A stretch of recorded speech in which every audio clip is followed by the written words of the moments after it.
রাত্রি করতেছেন কেন? মাথা টাথা ঠিক আছে ভাই? রাত্রি কি করতেছেন আপনি? এই যে কাজ করছি। কি কাজ? এই যে দরজা জানালা বানাচ্ছি। রাত্রি করতেছেন কেন? মাথা টাথা ঠিক আছে? হ্যাঁ, মাথা ঠিক থাকবে না কেন?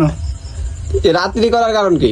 এই যে দিনই মানে প্রচন্ড রোদের তাপমাত্রা, কাজ করা যাচ্ছে না। ও, তাই জন্য রাত্রি করা হচ্ছে? হ্যাঁ, রাতে করা হচ্ছে। তার মানে ভাই তো মানে দিনই মানে খুব ব্যস্ত থাকেন। হ্যাঁ, দিনই মানে অন্য কাজ করা হয়, আর রাতে এই কাজ। আচ্ছা, রাত দিন 24 ঘন্টা তাহলে কাজ করেন? হ্যাঁ, কাজ চলছে। এই কাজ কতদিন ধরে করেন নাকি? এই 20 বছর। 20 বছর ধরে? আপনার বয়স কতটা নাকি? এই 30 থেকে 32 বছর। তাহলে তো সেই ছোটবেলা থেকে এই কাজই করেন? হ্যাঁ, ইনশাআল্লাহ। আসলে করেন দিন একটু কাজ, আমরা দেখি, দর্শকরা দেখুক। হাতে লাগে না ধরো।